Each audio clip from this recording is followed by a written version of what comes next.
പിതാവും പുത്രനും പരിശുദ്ധ റൂഹായുമായ സത്യേക ദൈവത്തിൻ്റെ തിരുനാമത്തിന് മഹത്വമുണ്ടായിരിക്കട്ടെ. പത്രോസ്, പൗലോസ് സ്ലീഹന്മാരുടെ ഓർമ്മ പെരുന്നാൾ ആണല്ലോ.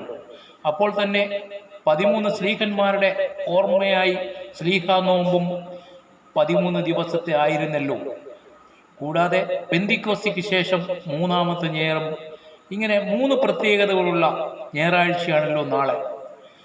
തൻ്റെ സ്വന്തം ശരീരം പോലും നോക്കാതെ ക്രിസ്തുവിന് വേണ്ടി ജീവിച്ച് മരിച്ച 2 സ്ലീഹന്മാരുടെ പരിശുദ്ധ പത്രോസ് 1-ാമത്തെ ശിഷ്യനും പരിശുദ്ധ പൗലോസ് അവസാനത്തെ ശിഷ്യനും, യേശു ക്രിസ്തു ഭൂമിയിൽ വെച്ച് ശിഷ്യനും സ്വർഗാരോഹണത്തിന് ശേഷം ദൈവത്തിന്റെ വലത്തുഭാഗത്ത് ഇരുന്നു കൊണ്ട് തിരഞ്ഞെടുത്ത ശിഷ്യനും, ഇവരുടെ 2 പേരുടെയും ഓർമ്മകൾ ഒരുമിച്ച് കൊണ്ടാടുവാനുള്ള പ്രധാന കാരണം 2 പേരും ഒരുപോലെ, ഒരാൾ തലകീഴായി ക്രൂശിക്കപ്പെട്ടവനും ഒരാൾ റോമാ പൗരനായതിനാൽ വാളുകൊണ്ട് കൊല്ലപ്പെട്ടുകയും ചെയ്ത സഹോദരന്മാരാണ്. ഈ 13 ശിഷ്യന്മാരിൽ യോഹന്നാൻ ശ്ലീഹ മാത്രം സാധാരണ മരണം വരിച്ചു. വിശുദ്ധ പത്രോസ് ശ്ലീഹയെ പറ്റി പറയുമ്പോൾ നപ്താലി ഗോത്രത്തിലാണ് പത്രോസ് ജനിച്ചത്. പത്രോസിന്റെ പിതാവിനെ യോഹന്നാൻ എന്നും യോന എന്നും വിളിച്ചിരുന്നു. യോനായുടെ പുത്രനായ ശീമോൻ എന്നാണ് പൊതുവെ അറിയപ്പെട്ടിരുന്നത്. മാതാവിന്റെ പേര് യോവന്ന എന്നായിരുന്നു. 13-ാം വയസ്സിൽ തന്റെ പ്രാഥമിക വിദ്യാഭ്യാസം അവസാനിപ്പിച്ചു. പത്രോസിന്റെ വിവാഹ ജീവിതം ഏകദേശം 50 വർഷത്തോളം നീണ്ടെങ്കിലും അദ്ദേഹത്തിന്റെ ഭാര്യയെക്കുറിച്ച് നമുക്ക് വ്യക്തമായ അറിവ് ലഭിച്ചിട്ടില്ല. അതുപോലെ തന്നെ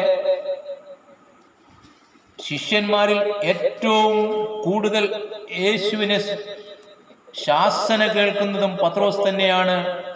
യേശു ശിഷ്യ സമൂഹത്തിന്റെ പ്രതിനിധിയായി പത്രോസിനെ വിളിച്ച് തന്റെ ആടുകളെ നയിപ്പാനുള്ള ഉത്തരവാദിത്വം അദ്ദേഹത്തെ ഏൽപ്പിക്കുന്നത്. യഹൂദ്യയും പരിസര പ്രദേശങ്ങളും അന്ത്യോക്യയും ചുറ്റുപാടും ഏഷ്യ മൈനർ, റോം തുടങ്ങിയ സ്ഥലങ്ങളിലെല്ലാം അദ്ദേഹം ക്രിസ്തു സന്ദേശവുമായി ഓടിയെത്തി.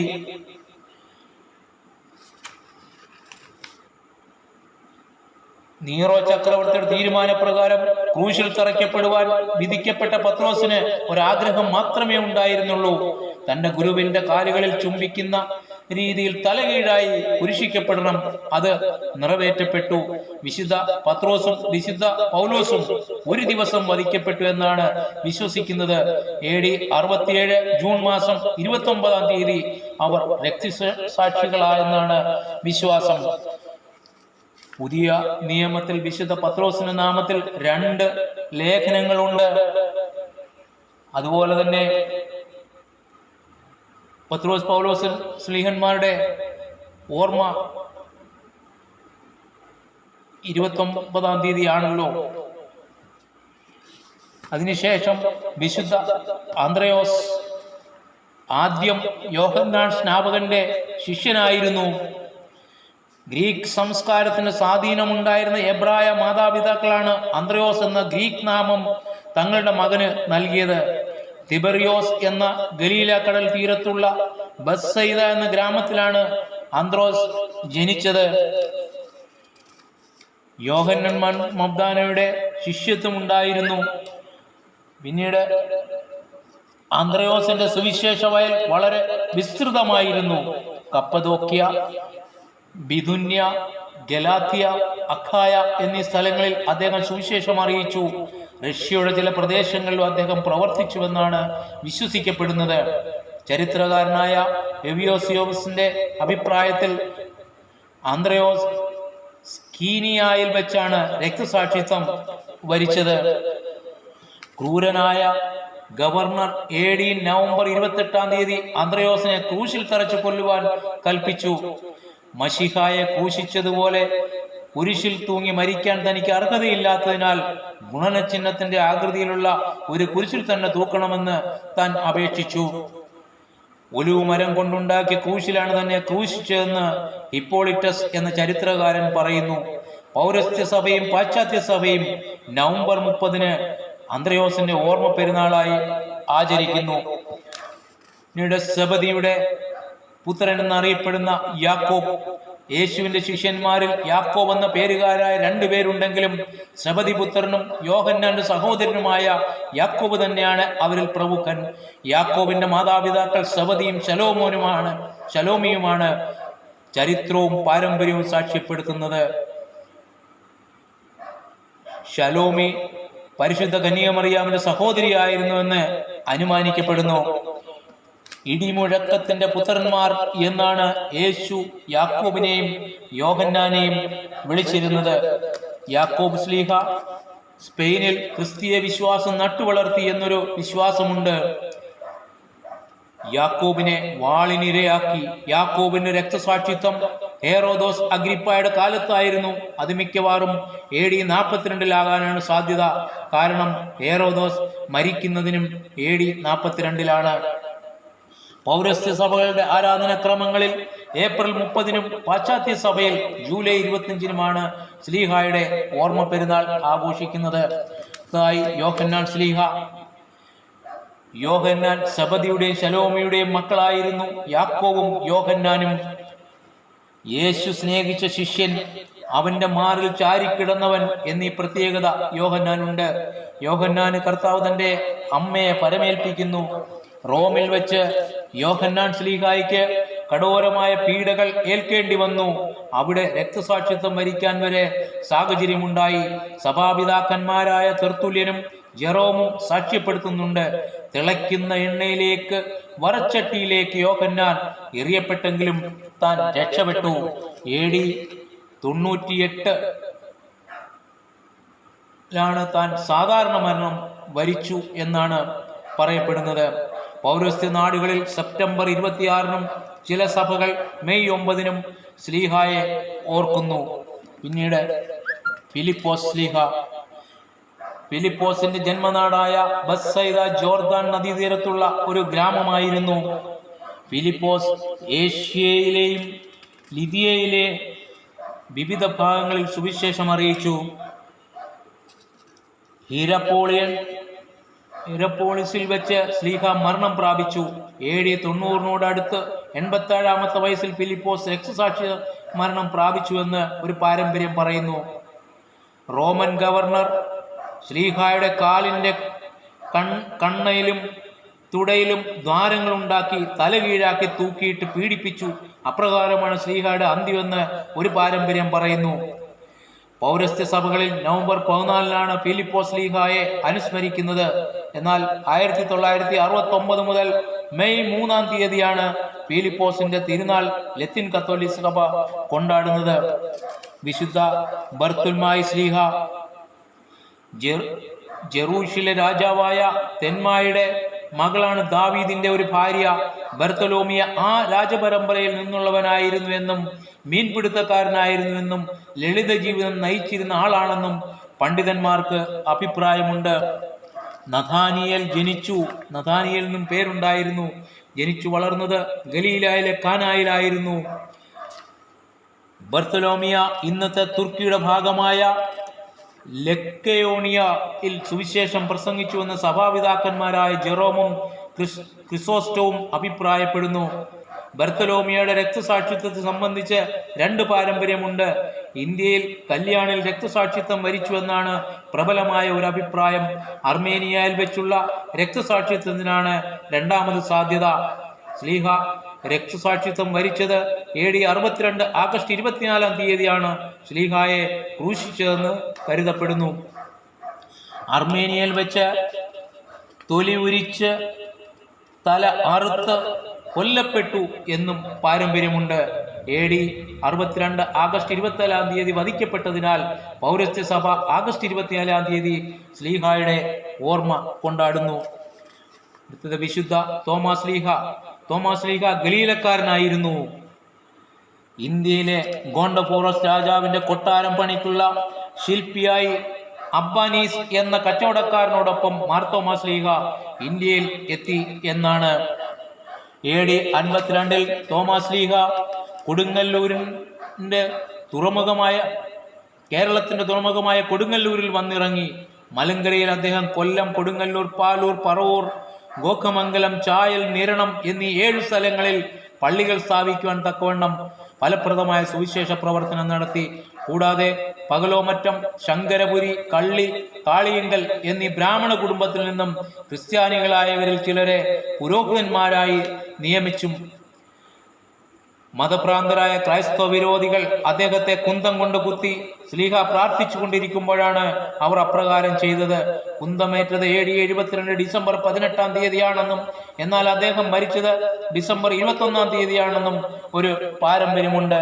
AD 394-നോടടുത്ത് മാർത്തോമാ ശ്ലീഹയുടെ തിരുശേഷിപ്പുകൾ ഇന്ത്യയിൽ നിന്ന് എഡേസ ഉറഹ എന്ന സ്ഥലത്തേക്ക് കൊണ്ടുപോയി. അത് സ്ഥാപിച്ച പള്ളിയിൽ തോമാസ് ശ്ലീഹയുടെ നാമത്തിൽ പെരുന്നാൾ ആചരിച്ച ദിവസമാണ് ജൂലൈ 3-ാം തീയതി എന്ന് പ്രബലമായ ഒരു പാരമ്പര്യമുണ്ട്.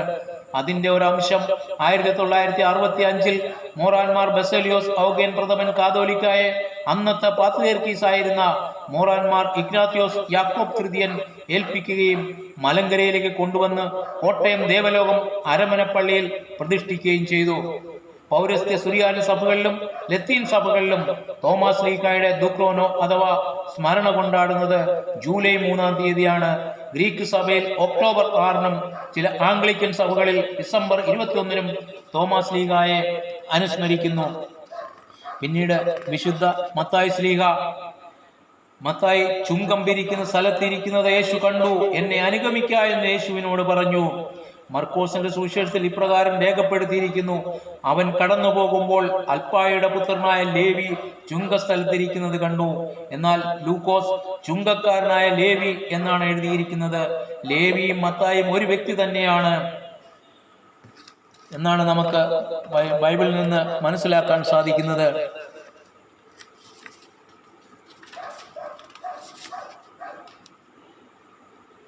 വിശുദ്ധ മത്തായി ആദ്യം യഹൂദയിൽ സുവിശേഷം അറിയിച്ചിട്ട് കിഴക്കേ ദേശത്ത്, അതായത് പാർത്തിയ, മേദ്യ, പേർഷ്യ എന്നിവിടങ്ങളിലും പോയി സുവിശേഷം അറിയിച്ചു.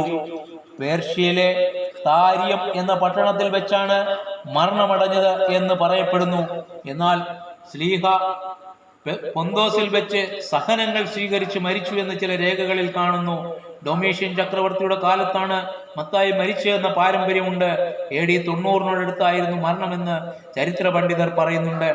പൗരസ്ത്യ സഭയിൽ നവംബർ 16-നും പാശ്ചാത്യ സഭയിൽ സെപ്റ്റംബർ 21-നുമാണ് മത്തായി ശ്ലീഹായെ അനുസ്മരിക്കുന്നത്. അൽപ്പായുടെ പുത്രനായ യാക്കോബ് വിശുദ്ധ വേദപുസ്തകത്തിൽ പ്രധാനമായും 5 യാക്കോബന്മാരുണ്ട് കുറിച്ച് പരാമർശിക്കുന്നുണ്ട്. യാക്കോബിന്റെ അമ്മയുടെ പേര് മറിയം എന്നായിരുന്നു. പുരാതന സഭാ പാരമ്പര്യം അനുസരിച്ച് യാക്കോബ് ഈജിപ്തിന്റെയും അറേബ്യയുടെയും പേർഷ്യയുടെയും ചില ഭാഗങ്ങളിൽ സുവിശേഷം അറിയിച്ചുവെന്ന് വിശ്വസിക്കുന്നു. യഹൂദന്മാർ അദ്ദേഹത്തെ കല്ലെറിഞ്ഞ് കൊലപ്പെടുത്തുകയായിരുന്നു. ക്രിസ്തുവർഷം AD 62-ൽ അതിരൂക്ഷമായ മതവർദ്ധന കാലഘട്ടത്തിലാണ് അന്നത്തെ രാജാവ് ക്ലെയോപ്പ അദ്ദേഹത്തെ കല്ലെറിഞ്ഞ് കൊല്ലുവാൻ കൽപ്പിച്ചു. ചെറിയ യാക്കോബ് തന്റെ പ്രവർത്തനങ്ങൾ കേന്ദ്രീകരിച്ച പേർഷ്യയിൽ തന്നെ രക്തസാക്ഷിത്വം വരിച്ചു. അദ്ദേഹത്തിന്റെ പ്രവർത്തനങ്ങളിൽ കുപിതരായ ജനം ശ്ലീഹായെ കുരിശിൽ തൂക്കി. ചെറിയ യാക്കോബിന്റെ ഓർമ്മ പൗരസ്ത്യ സഭകളിൽ ഒക്ടോബർ 9-നാണ് ആചരിക്കുന്നത്. റോമൻ കത്തോലിക്ക സഭ 1955 മുതൽ മെയ് 11-നാണ് യാക്കോബിന്റെ ഓർമ്മ കൊണ്ടാടുന്നത്. തീഷ്ണവാനായ വിശുദ്ധ ഷിമോൻ ശ്ലീഹായുടെ പൂർവ്വകാല ചരിത്രത്തെക്കുറിച്ച് നമുക്കൊന്നും അറിഞ്ഞുകൂടാ. സഭാപിതാക്കന്മാരും അതേക്കുറിച്ച് പരാമർശിച്ചിട്ടില്ല. വിശുദ്ധ ഷിമോൻ ശ്ലീഹ ഈജിപ്ത്, ആഫ്രിക്കയുടെ മറ്റു ചില ഭാഗങ്ങൾ, സിറിയ, ബ്രിട്ടൻ എന്നിവിടങ്ങളിൽ സുവിശേഷ പ്രവർത്തനം നടത്തിയെന്നാണ് വിശ്വസിക്കപ്പെടുന്നത്. അബ്ദിയാസിന്റെ അപ്പോസ്തോലിക ചരിത്രം എന്ന കൃതിയിൽ യൂദായും ഷീമോൻ ശ്ലീഹായി ഒന്നിച്ചു പേർഷ്യയിൽ സുവിശേഷം അറിയിച്ചെന്നും അവിടെ വെച്ച് രക്തസാക്ഷിയായെന്നും പറയപ്പെടുന്നു. അന്നത്തെ റോമ ചക്രവർത്തിയായിരുന്ന ട്രാജന്റെ മുമ്പിൽ ഷീമോനെ ഹാജരാക്കാൻ അവർ തീരുമാനിച്ചു. ട്രാജൻ ഷീമോനെ വിചാരണ ചെയ്യുകയും ക്രൂശിൽ തറയ്ക്കുവാൻ വിട്ടുകൊടുക്കുകയും ചെയ്തു. മെയ് 10-നാണ് പൗരസ്ത്യ സഭകൾ തീവ്രവാദിയായ ഷീമോന്റെ ഓർമ്മ കൊണ്ടാടുന്നത്. റോമൻ കത്തോലിക്ക സഭ ഷീമോനെയും യൂദായെയും ഒരേ ദിവസം ഓർക്കുന്നു. അത് ഒക്ടോബർ 28-നാണ്. ആംഗ്ലിക്കൻ സഭകളും ഒക്ടോബർ 28-ന് ഓർമ്മ കൊണ്ടാടുന്നു. യൂദ തദ്ദേവൂസ് ഈ വിശുദ്ധന്റെ ജീവിതത്തെയും പ്രവർത്തനത്തെയും കുറിച്ച് ആശ്രയിക്കാവുന്ന ചരിത്രരേഖകളൊന്നും ലഭ്യമല്ല. ക്ലയോപ്പാവായിരുന്നു യൂദായുടെ പിതാവ്. യൂദാ ശ്ലീഹായുടെ മാതാവ് മറിയമായിരുന്നു. അവൾ കന്യക മറിയാമിന്റെ അടുത്ത സഹോദരിയായിരുന്നു. പലസ്തീനിലും അറേബ്യയിലും മെസപ്പൊട്ടേമിയയിലും സുവിശേഷം അറിയിച്ചു കഴിഞ്ഞ് യൂദാ ശ്ലീഹ പേർഷ്യയിലെത്തി. അബ്ദിയാസിന്റെ ചരിത്ര പുസ്തകത്തിൽ പറയുന്നത് പേർഷ്യയിൽ വെച്ച് അദ്ദേഹം രക്തസാക്ഷിയായെന്നാണ്. മറ്റൊരു പാരമ്പര്യത്തിൽ അദ്ദേഹം ഓറൂത്ത് എന്ന സ്ഥലത്ത് മതഭ്രാന്തരായ പുറജാതികളാൽ കല്ലെറിയപ്പെട്ടു മരിച്ചുവെന്നും ബരിത്തസ് പട്ടണത്തിൽ സംസ്കരിക്കപ്പെട്ടുവെന്നും പറയുന്നു. ഒക്ടോബർ 28-നാണ് യൂദാ തദ്ദേവൂസിന്റെ ലത്തീൻ കത്തോലിക്ക സഭ ഓർക്കുന്നത്. പൗരസ്ത്യ സഭകൾ ജൂൺ 18-നാണ് ശ്ലീഹായെ ഓർക്കുന്നത്. അടുത്തത് വിശുദ്ധ മത്തിയാസ്. യഹൂദാസ് സ്കറിയത്ത യേശുവിന്റെ ഒറ്റിക്കൊടുത്തത് ആത്മഹത്യയിൽ ജീവിതം അവസാനിപ്പിച്ചു. ആ ഒഴിവിൽ ആദിമസഭ പരിശുദ്ധാത്മ നിയോഗത്താൽ തിരഞ്ഞെടുത്തത് മത്തിയാസിനെയാണ്. അദ്ദേഹം പരിശുദ്ധാത്മ പ്രാപ്തിക്ക് ശേഷം യഹൂദ്യയിലും കപ്പദോക്യയിലും എത്യോപ്യയിലും സുവിശേഷം അറിയിച്ച ശേഷം കപ്പദോക്യയിൽ വെച്ചോ യെരുശലേമിൽ വെച്ചോ രക്തസാക്ഷി മരണം പ്രാപിച്ചു എന്നാണ് വിശ്വസിക്കപ്പെടുന്നത്. ലത്തീൻ സഭയിൽ മെയ് 14-നും ഗ്രീക്ക് സഭയിൽ ഓഗസ്റ്റ് 9-നുമാണ് മത്തിയാസ് ശ്ലീഹായുടെ ഓർമ്മ കൊണ്ടാടുന്നത്. പൗലോസ് ശ്ലീഹായെ പറ്റി നമുക്കെല്ലാം അറിയാവുന്ന കാര്യമാണ്. എങ്കിലും ഈ 13 ശ്ലീഹന്മാരുടെ വിവരണങ്ങൾ എനിക്കറിയാവുന്നത് നിങ്ങളിലേക്ക് സമർപ്പിക്കുന്നു. തെറ്റുകളുണ്ടെങ്കിൽ കമന്റായി എഴുതണമെന്ന് ദയവായി അപേക്ഷിക്കുന്നു. ദൈവം ഓരോരുത്തരെ അനുഗ്രഹിക്കട്ടെ. Thank you.